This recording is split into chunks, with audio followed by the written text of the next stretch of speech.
सबसे पहले बुलेटिन की शुरुआत करेंगे एक बड़ी खबर के साथ जो कि अटारी बॉर्डर से आ रही है। अमृतसर के अटारी बॉर्डर के करीब बीएसएफ ने पाकिस्तान से घुसपैठ की एक कोशिश को नाकाम कर दिया। आपको बता दें कि 2 घुसपैठी मार गिराए गए हैं। बीएसएफ की ये कार्रवाई बीती रात हुई है। कोहरे की आड़ में घुसपैठी पंजाब में दाखिल होने की कोशिश कर रहे थे। बीएसएफ पूरे मामले की जांच कर रहा है। पुलिस के सीनियर अधिकारी मौके पर पहुंच रहे हैं। पता लगाने की ये कोशिश की जा रही है कि घुसपैठिए कौन थे, किस मकसद से यहाँ दाखिल हुए थे, भारत की सीमा में कैसे दाखिल हुए। और घुसपैठ की ज्यादातर कोशिश कश्मीर से होती है, लेकिन ऐसे में अटारी से घुसपैठ की वजह क्या है और ये सुरक्षा एजेंसियों के कान भी खड़े कर रही है। कहीं ये पाकिस्तान की नई रणनीति तो नहीं है। सत्येंद्र चौहान हमारे संवाददाता इस वक्त तमाम डिटेल्स के साथ हमारे साथ जुड़ गए हैं। सत्येंद्र, क्या जानकारी मिल रही है इस घुसपैठ के बारे में? आतंकियों की पहचान हो सकी है अभी तक या नहीं? क्या कह रही है पुलिस और एजेंसियां? नेहा, सबसे पहले तो मैं आपको बता दूं, जहां पर ये वारदात हुई है, ये जो इलाका है इंटरनेशनल बॉर्डर, अटारी बॉर्डर से सिर्फ 3 किलोमीटर के पास है। राजाताल गांव है, जहां पर पाकिस्तान की फेंसिंग बिल्कुल गांव के करीब आती है। और मंगलवार की रात को बीएसएफ को, पेट्रोलिंग पार्टी को एक लावारिस बाइक वहां पर मिली थी और साथ ही फेंसिंग के पास खेत हैं, वहां पर कदमों के निशान मिले थे। उसके बाद बीएसएफ चौकन्ना हो गई थी और आज सुबह जो है तकरीबन 3 बजे के आसपास ये दोनों पाकिस्तानी नागरिक हैं और इनके पास से ये भी बता दूं AK-47 बरामद हुई है। यानी कि इनके इरादे कहीं ना कहीं दहशत फैलाने के थे और इन दोनों को कोहरे के वक्त ये दोनों जो है फेंसिंग पार करके भारत में दाखिल हुए। दोनों पाकिस्तानी नागरिक हैं और इनके पास से जिस तरीके से AK-47 मिली है, असला बरामद हुआ है, लग ऐसा रहा है कि इनका कहीं ना कहीं भारत के अंदर घुसकर कहीं ना कहीं दहशत फैलाने का मकसद था और इस मंसूबे में फिलहाल ये कामयाब नहीं हुए हैं। और बीएसएफ और बीएसएफ इंटेलिजेंस और स्थानीय पुलिस अब इस पूरे मामले की तफ्तीश में जुट गई हैं कि आखिर कहीं इनके हिंदुस्तान में कोई संपर्क नहीं थे, कांटेक्ट तो नहीं थे। इनके साथ से जो सामान मिला है उसकी छानबीन में जुट गई हैं कि ये कहां से आए थे और इनका आगे का प्लान क्या था। तो कुल मिलाकर एक बहुत बड़ी वारदात को बीएसएफ ने समय रहते हुए कहीं ना कहीं नेस्तनाबूद किया है। नेहा, बहुत बहुत शुक्रिया सत्येंद्र, तमाम जानकारी के लिए आपका। सत्येंद्र चौहान हमारे संवाददाता जानकारी देते हुए कि कैसे यहाँ पर 2 पाकिस्तानी घुसपैठियों के इस साजिश को नाकाम कर दिया गया है। लेकिन अब रुक करेंगे किसान आंदोलन का। आज 22वां दिन हो गया है इस आंदोलन का, लेकिन ठिठुरा देने वाली सर्दी के बीच आंदोलन अब भी जारी है। कोई रास्ता फिलहाल नजर नहीं आ रहा है। दिल्ली के तमाम बॉर्डर्स पर अब भी किसान डटे हुए हैं, लेकिन आज सबकी नजर सुप्रीम कोर्ट पर है, क्योंकि सुप्रीम कोर्ट में लगातार दूसरे दिन इस मामले पर सुनवाई होनी है। मामले को सुलझाने के लिए सुप्रीम कोर्ट और सरकार साथ ही किसान प्रतिनिधियों को मिलाकर सर्वोच्च अदालत एक कमेटी का गठन कर सकती है। कल भी इस मामले पर सुनवाई हुई थी सुप्रीम कोर्ट में, जिसमें नोटिस सरकार को दिया गया था और ये कहा गया था कि कमेटी का गठन कीजिए ताकि इस मामले को जल्द से जल्द सुलझाया जा सके। इस कमेटी में दोनों तरफ के प्रतिनिधि हों, किसान संगठन के भी और सरकार के भी। किसानों के आंदोलन का 22वां दिन, क्या आज निकलेगा बीच का कोई रास्ता?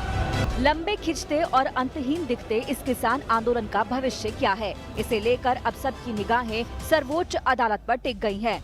आज लगातार दूसरे दिन सुनवाई है। आज की सुनवाई की अहम बात यह है कि विवाद सुलझाने के लिए कमेटी का गठन किया जाएगा। कल की सुनवाई में सुप्रीम कोर्ट ने कहा कि हम इस मामले में एक कमेटी का गठन करेंगे जो इस मामले को सुलझाएगी।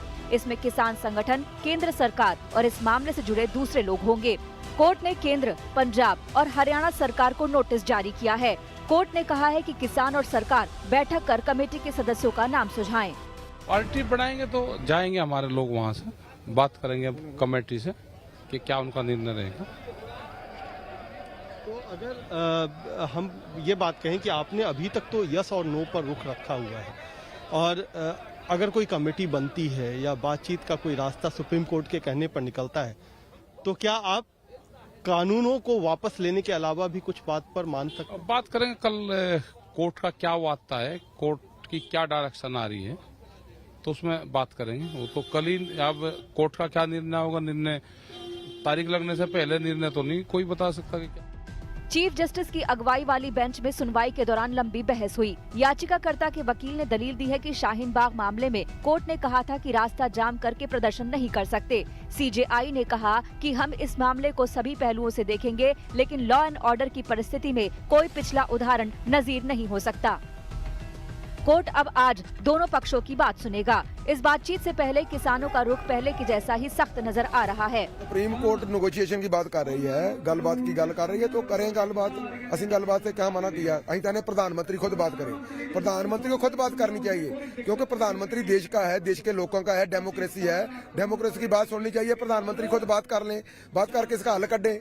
सुप्रीम कोर्ट में पै के मीडिएटर प्रधानमंत्री को निर्देश करे भी वो गल करे, उसमें क्या बात है, कमेटी बनाने की क्या बात है, जो भी हो उसमें पढ़ लेंगे, समझ लेंगे, अपने जो है साडे एडवोकेट है उनसे सलाह करेंगे। एक याचिका में दिल्ली के बॉर्डर को खाली कराने की मांग की गई है। इस पर भी सीजेआई ने याचिकाकर्ता के वकील से सवाल पूछा। सीजेआई ने पूछा, आप बताइए कौन से किसान एसोसिएशन ने रास्ता रोका है? याचिकाकर्ता ने कहा कि इसकी जानकारी नहीं। कोर्ट ने कहा कि अगर आप कोर्ट की मदद नहीं करना चाहते हैं तो फिर बहस न करें। चीफ जस्टिस ने सॉलिसिटर जनरल से पूछा, कौन कौन से किसान यूनियन हैं जिन पर रास्ता रोकने का आरोप है? एसजी तुषार मेहता ने कहा कि सरकार किसानों से लगातार बातचीत कर रही है, लेकिन किसान कानून रद्द करने को लेकर अड़े हुए हैं। सीजेआई ने कहा कि आप हमें किसान संगठनों का नाम दीजिए। कोर्ट ने 8 संगठनों को नोटिस भी जारी किया है। दिल्ली से कुमार कुणाल, अनीशा माथुर और संजय शर्मा के साथ आज तक ब्यूरो। और इस पूरे मामले पर हमारे 2 संवाददाता इस वक्त तमाम जानकारी के साथ जुड़ गए हैं। सिंघू बॉर्डर से हमारे संवाददाता अशोक सिंघल इस वक्त हमारे साथ हैं, वहीं अनीशा माथुर हमारे साथ जुड़ गई हैं। सुप्रीम कोर्ट की आज की सुनवाई पर नजर रखे हुए। अनीशा, सबसे पहला सवाल आपसे इसलिए क्योंकि कल की सुनवाई में हमने ये देखा था कि एक नोटिस भेजा गया था जिसमें कहा गया कि कमेटी का गठन किया जाए। आज इस सुनवाई को किस तरीके से आगे बढ़ाया जाएगा, किस तरीके के फैसले की उम्मीद हम सुप्रीम कोर्ट से करें? देखिए नेहा, सबसे पहले मैं थोड़ा क्लैरिफाई कर दूं, कमेटी के गठन पर नोटिस नहीं गया है अभी। कोर्ट ने कहा है कि हम चाहते हैं कि ऐसा हो। अब आज जो, क्योंकि 8 किसान संगठनों को नोटिस किया गया है, आज सरकार ने भी अपनी बात रखनी है, किसान संगठनों की भी बात सुनी जाएगी, और तो आज देखा जाएगा कि कोर्ट क्या फाइनली ऑर्डर क्या करती है। कल ये जो बात हुई है, ये सजेशन था चीफ जस्टिस का कि क्योंकि अब तक आपकी नेगोशिएशन जो है, अभी तक की आपकी वार्ता जो है उसमें कामयाबी नहीं मिली है, तो हम अगर सजेस्ट करें कि जो किसान नेता धरने पे बैठे हैं वो भी और किसान संगठनों को भी मिला जुलाकर आप बात कीजिए, क्योंकि अब ये नेशनल इशू बन चुका है। एक इंपॉर्टेंट बात आज ये भी है कि 3 तरह की आज पिटिशन सीजेआई की कोर्ट में सुनी जाएंगी। पहली वो जो पिटिशनर्स कह रहे हैं कि किसानों को आप बॉर्डर से हटाइए क्योंकि दिल्ली में एसेंशियल कमोडिटीज नहीं आ रही हैं, कोविड का खतरा है, और आपकी सुप्रीम कोर्ट की जजमेंट है कि आप रास्ता इस तरह से इंडेफिनेटली नहीं रोक सकते। दूसरी याचिकाएं हैं वो जो ये कह रही हैं कि देखिए, किसान जो कह रहे हैं वो बात लाजमी है और किसानों के ह्यूमन राइट्स का वायलेशन हुआ है क्योंकि उन पर लाठीचार्ज और वाटर कैनन का इस्तेमाल हुआ है। तीसरा जो सेट है वो सबसे ज्यादा इंपॉर्टेंट है, वो पिटिशंस है जो अक्टूबर से फाइल हुई है सुप्रीम कोर्ट में, जो फार्म बिलों को, जो फार्म एक्ट्स 3 हैं, उनकी ही कानूनिक वैधता को, संवैधानिक वैधता को चैलेंज करती हैं। अब इन पे भी, हालांकि अक्टूबर से नोटिस सुप्रीम कोर्ट ने कर दिया था सरकार को कि आप जवाब दीजिए, अभी तक कोई जवाब नहीं आया है। तो आज ये देखना होगा कि सरकार ये प्रोटेस्ट के मामले में भी और कानूनों की वैधता के बारे में भी क्या जवाब देती है। नेहा, अशोक सिंघल भी हमारे साथ जुड़े हुए हैं लगातार। अशोक, जो कल कोर्ट में हुआ और आज फिर से एक बार सुनवाई है, इसको लेकर किसानों में क्या प्रतिक्रिया है? किस तरीके से वो इस कोर्ट की सुनवाई पर नजर बनाए हुए हैं? बाबा राम सिंह जी होना दे, देखिए, सुप्रीम कोर्ट में मामला आने के बाद किसानों को उम्मीद है कि सुप्रीम कोर्ट कुछ न कुछ मामले में करेगा, और खुद क्योंकि सुप्रीम कोर्ट ने कल भी कमेटी गठित करने की बात कही है कि कमेटी गठित हो, और ये भी कहा है कि किसानों को भी सुना जाए, तो किसानों को काफी उम्मीद है कि कुछ न कुछ उनके जो सरकार नहीं कर पा रही, सरकार नहीं सुनी थी, सुप्रीम कोर्ट इस मामले में न्याय करेगा, काफी उम्मीद है। लेकिन उनका हिसाब तौर से कहना है कि अब जो तीनों कानून है वो तो वापस होने पड़ेंगे, एमएसपी को लेके गारंटी कानून बने, ये तमाम चीजें तो आज भी किसान की मांग है ही। इसीलिए आप देख सकते हैं कि धरने पे पूरे किसान अभी भी डटे हुए हैं और सबका यही कहना है कि हम लोग अपनी अपनी मांगों को लेकर के अभी भी जस के तस हैं, लेकिन सुप्रीम कोर्ट के बीच में आने से एक उम्मीद जरूर बनती है कि सुप्रीम कोर्ट हमारी चीजों को सुनवाई करेगा। सुप्रीम कोर्ट समझेगा इस समस्या को लेकर, हमारी मांगों को लेकर के जो सरकार ने जिद पकड़ी हुई थी। अब सुप्रीम कोर्ट से काफी उम्मीदें इनको बंधी है। बहुत शुक्रिया अशोक और अनीशा, हमारे संवाददाता तमाम जानकारी देते हुए। किसान आंदोलन का आज 22वां दिन है और दिल्ली के बाहर प्रदर्शन कर रहे किसान सरकार का संशोधन नहीं मान रहे हैं। वहीं सरकार ने किसानों को समझाने के लिए अपनी तरफ से दूसरी कोशिशें शुरू कर दी हैं। कृषि सम्मेलन के माध्यम से किसानों को समझाया जा रहा है कि जो कानून बने हैं उनके कितने फायदे उन कानून से हैं। इसी सिलसिले में आज बरेली में यूपी के सीएम योगी किसानों से बात करेंगे। उधर कल कृषि मंत्री नरेंद्र सिंह तोमर ने ग्वालियर में और एमपी के सीएम शिवराज सिंह चौहान ने रीवा में किसानों से बातचीत की।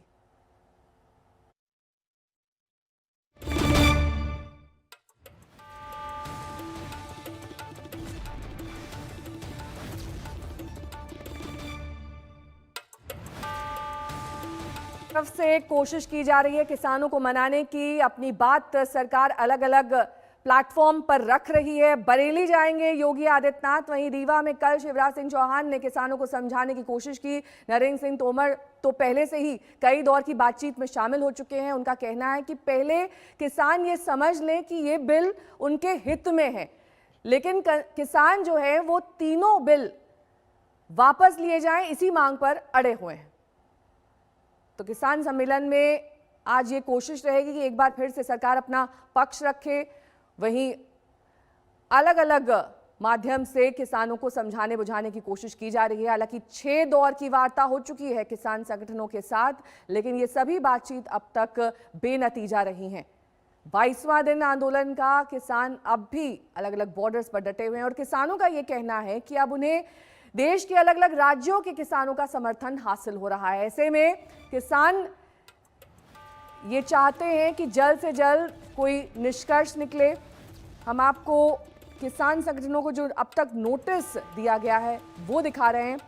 भारतीय किसान यूनियन के नेता राकेश टिकैत, वहीं बीकेयू सिद्धूपुर के नेता और तमाम अलग अलग जो संगठन हैं उन्हें किस तरीके से ये नोटिस भेजा जा चुका है।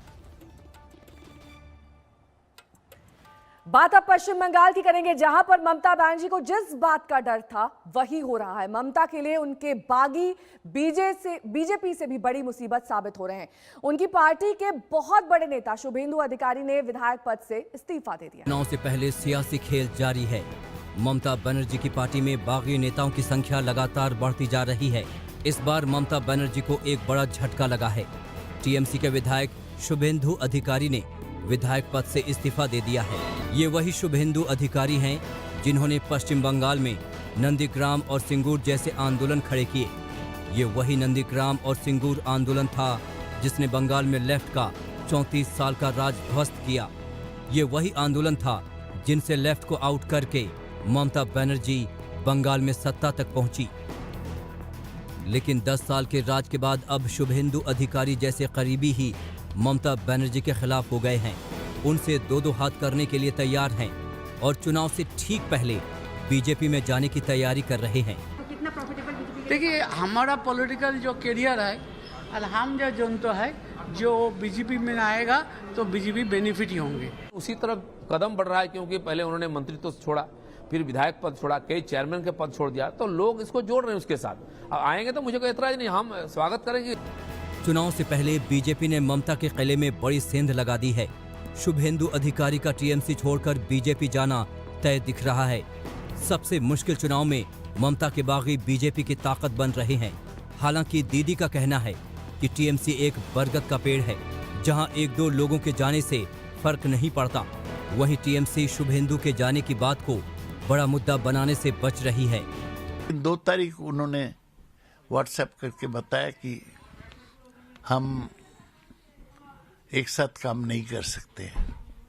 उस दिन हमने अनाउंस कर दिया कि हम शुभेंदु से और बातचीत नहीं करेंगे, क्लोज चैप्टर है। ममता और टीएमसी भले ही शुभेंदु के इस्तीफे को भाव नहीं दे रही है, लेकिन सच ये है कि टीम ममता बागियों से परेशान है। वो किसी तरह से इन्हें कंट्रोल करने में जुटी थी। शुभेंदु को भी मनाने में पूरा जोर लगा दिया था। इधर शुभेंदु के इस्तीफे के बाद टीएमसी के बागी नेताओं की बैठक हुई, जिसमें सांसद सुनील मंडल और जितेंद्र तिवारी शामिल थे। सूत्रों की माने तो बंद कमरे में हुई इस बैठक में आगे की रणनीति को लेकर चर्चा हुई। विधानसभा में घुसकर विधायक के पद से इस्तीफा देकर शुभेंदु अधिकारी ने ये तो साबित कर दिया है कि आने वाले दिनों में अब वो अपनी राह बदल रहे हैं। लेकिन क्या ये डगर बीजेपी की तरफ जाएगी, और अगर जाएगी तो क्या अपने साथ कई और लोगों को भी लेकर जाएगी? ऐसे कई सवाल हैं जिनका जवाब अभी मिलना बाकी है।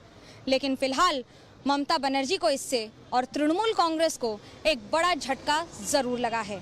जब अपने ही खेल का एक बड़ा खिलाड़ी दूसरी तरफ चला जाए तो खेल में दिक्कतें आना मुनासिब है। कैमरा पर्सन तापस बैरी के साथ मनोज्ञा लोईवाल, कोलकाता, आज तक।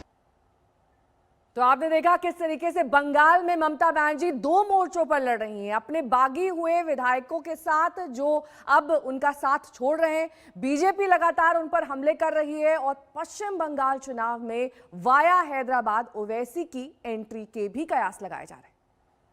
আবার হায়দ্রাবাদের একটা পার্টিকে ধরে এনেছে, সেই পার্টিটা আবার এখানে কয়েক টাকা জোগাড় করে বিজেপি টাকা দেয় আর বিজেপির টাকায় ওরা এটা করে যায়। দেখেছেন আপনারা বিহারের ইলেকশনে প্রমাণিত হয়ে গেছে, অন্যান্য ইলেকশনে প্রমাণিত হয়েছে। হিন্দুদের কাছে গিয়ে বলবে ওদের খুব হিন্দু, মুসলিমদের বলবে ওই নেতাগুলোকে, সব মুসলিমরা নয়, ওই হায়দ্রাবাদের ওই নেতাদের, ওরা বিজেপির সমর্থক, গিয়ে বলবে হিন্দুদের এলাকায় খুব গালাগালি দাও হিন্দুদের, তাহলে কি হবে? হিন্দুরা রেগে যাবে, ভোটটা আমি পাবো। আর মুসলিম এলাকায় গিয়ে তুমি মুসলিমদের হয়ে এমন ভালো ভালো কথা বলো যাতে মুসলিমদের ভোটটাও আমি পাই। অর্থাৎ বিজেপি হিন্দুদের ভোটটা নেবে আর ও মুসলিমদের ভোটটা নেবে, আর আমি কি কাঁচা কলা খাবো? देखिए, ममता बनर्जी ने जो बयान दिया है बहुत ही वाहियात किस्म का बयान दिया है। मैं मुख्यमंत्री मगरबी बंगाल को कहना चाहूँगा कि दुनिया में कोई भी ऐसा आदमी नहीं है जो असदुद्दीन ओवैसी को दौलत की बुनियाद पर ख़रीद सके। ममता बनर्जी गुरूर और अहंकार का शिकार होकर इस तरह की वाहियात किस्म की बातें कर रही हैं। और इसी के साथ यहाँ रुकना होगा छोटे से ब्रेक के लिए। फौरन होंगे हाजिर कुछ और खबरों के साथ, देखते रहिए आज तक। नमस्कार, मैं हूं अंजना ओम कश्यप। हमें उम्मीद है ये वीडियो आपको पसंद आया होगा। लेटेस्ट खबरों के लिए यूं ही देखते रहिए आज तक, और इस वीडियो के पसंद आने पर लाइक, शेयर एंड सब्सक्राइब करना ना भूलें।